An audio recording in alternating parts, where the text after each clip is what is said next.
like a Kenny Washington, his story is not just in Los Angeles newspapers. It's picked up in Cleveland, it's picked up in New York.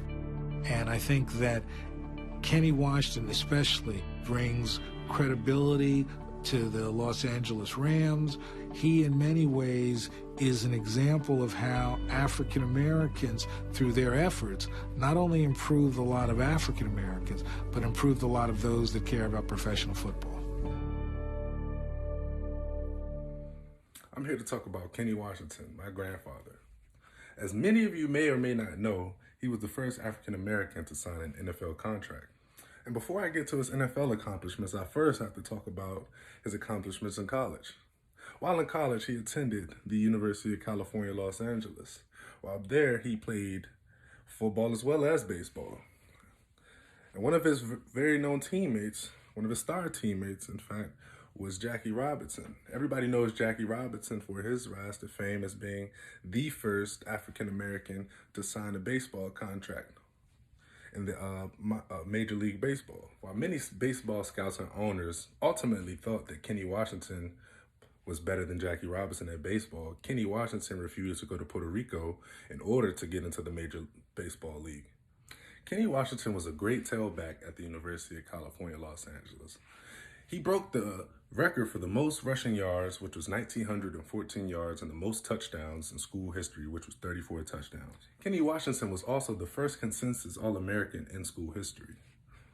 Although he did not receive first team for what many believe to be racial discrimination, he also was omitted from the Shrine Game. The Shrine Game is a very huge game for seniors or juniors that are coming out of college that are trying to get scouted before going to the National Football League. Although my grandfather was a great football player at the University of California, Los Angeles, he was not drafted into the NFL.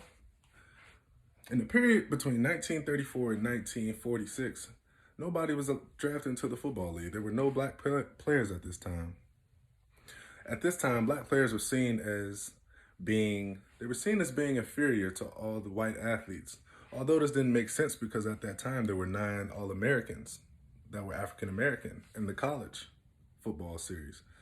Therefore, it was very confusing to the whole world why black people were seen as inferior athletes to whites. Although my grandfather only played 3 years in the National Football League, he made his mark on there.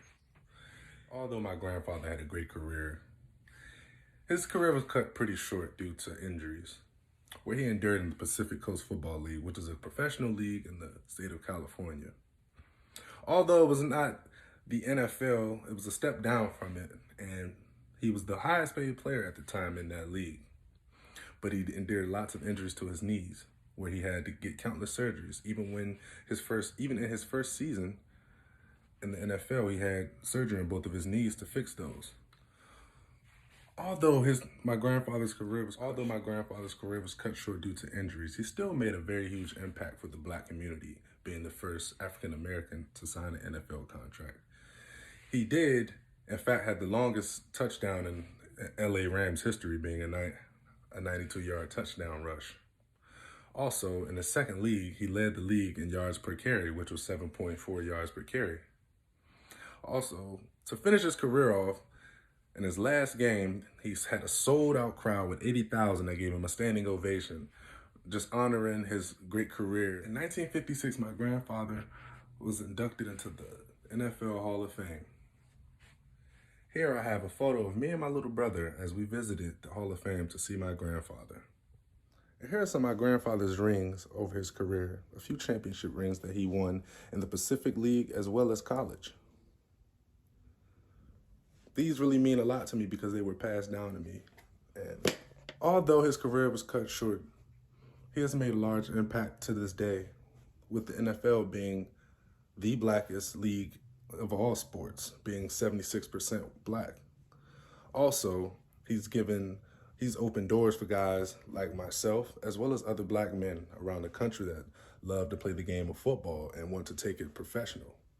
He endured lots of his hard work and dedication to work to get into the NFL while going through lots of discrimination is very inspiring. My grandfather's had a tremendous impact on my life. As you may know, I play football as well, and I attend the University of Delaware. And also, I play the same position as him. I play running back. And he's truly inspired me by his hard work and his dedication up until the day he died. You know, he was always involved with sports, and he just really inspired me to be around sports. And he just really inspired me to play the position of running back. And we have a very similar build, being bigger guys and bigger backs. You know, I love to run downhill just like him. You know, I try my best to watch his highlights and everything in order to just get a grasp of how he was and, you know, his game that he played.